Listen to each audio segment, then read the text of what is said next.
मध्य प्रदेश विधानसभा में नेता प्रतिपक्ष उमंग सिंघार ने कटनी में हो रहे माइनिंग कॉन्क्लेव पर तीखी प्रतिक्रिया दी। उन्होंने कहा कि ये स्पष्ट नहीं है कि ये कॉन्क्लेव किसके लिए हो रहा है, स्थानीय बेरोजगारों को काम देने के लिए, प्रदेश के उद्यमों के लिए या फिर विदेशी कंपनियों को लीज देने के लिए। देखिए खास रिपोर्ट। मोहन सरकार का माइनिंग कॉन्क्लेव पर शुरू हुई सियासत। खनिजोत्सव पर नेता प्रतिपक्ष उमंग सिंघार ने साधा निशाना। माइनिंग कॉन्क्लेव पर सिंघार की तीखी प्रतिक्रिया। नेता प्रतिपक्ष उमंग सिंघार ने कहा कि सरकार को पहले यहां के 1,500 स्थानीय माइनिंग कारोबारियों के बारे में विचार करना चाहिए। इसके बाद ही बाहर की कंपनियों को लीज देने की सोचना चाहिए, क्योंकि ये स्थानीय कारोबारियों का हक है। उन्होंने आगे कहा, माइनिंग से जुड़े कई अहम मुद्दों पर सरकार चुप्पी साधे हुए बैठी है।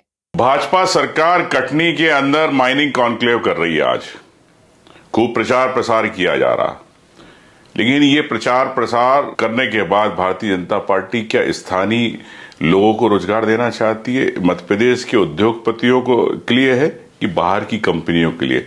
सरकार इसके अंदर छुप बैठी है। मैं समझता हूं कि सबसे पहले 1,500 जो यहाँ के उद्योगपति है उनके बारे में विचार करना चाहिए। उसके बाद आपको बाहर की कंपनियों को ये माइनिंग लीज आपको देना चाहिए। मैं ऐसा समझता हूं कि ये यहाँ के उद्योगपतियों की एक भावना भी है और उनको अधिकार को नहीं छीनना चाहिए। रही बात माइनिंग लीज, तो अपनी जगह, कॉन्क्लेव अपनी जगह।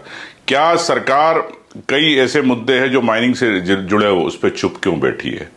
उमंग सिंघार ने बताया कि आदिवासी क्षेत्रों में पैसा कानून के तहत ग्राम सभाओं से अनुमति जरूरी है, लेकिन नहीं ली जा रही। आदिवासियों के घर बिना मुआवजे के उजाड़े जा रहे हैं। पूरे प्रदेश में रेत माफिया सक्रिय है। कैग की 2023 की रिपोर्ट में साफ लिखा है कि सरकार की 90% रॉयल्टी चोरी हो रही है। क्या ये चोरी अवैध कमाई के लिए कराई जा रही है? एक रॉयल्टी चिट्ठी पर 10 ट्रक निकालना पूरी तरह गलत है।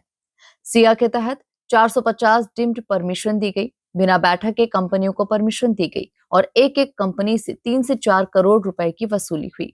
ये पर्यावरण के साथ खुला मजाक है। पैसा कानून, आदिवासी क्षेत्र के अंदर पैसा कानून के तहत परमिशन लेनी है ग्राम सभा की। ग्राम सभाओं की क्या आदिवासी क्षेत्र के अंदर आप सरकार परमिशन ले रही है? भारतीय जनता पार्टी घर बिना मुआवजे के आप उनके उजाड़े जा रहे हैं। उन आदिवासियों घर के बारे में क्या सरकार क्या कहना चाहती? मैं समझता हूं कि इसके अंदर सरकार चुप बैठी। रेत माफिया पूरे प्रदेश के अंदर सक्रिय है। हजारों करोड़ की रेत निकाली जा रही है। सीएजी की रिपोर्ट आई। सीएजी की रिपोर्ट के अंदर 2023 में स्पष्ट लिखा है कि 90% पैसा अवैध खनन की रॉयल्टी का सरकार को नहीं मिलता। तो सरकार क्या इस अवैध खनन को क्यों नहीं रोकना चाहती?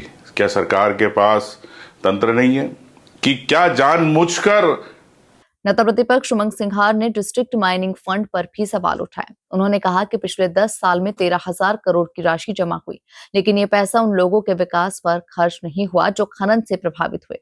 उन्होंने आगे कहा, जिन इलाकों में खदानें हैं वहां के लोग सबसे ज्यादा विस्थापन से प्रभावित हो रहे हैं।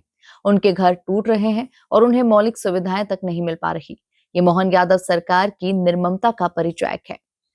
Bureau report, MP news, Bhopal.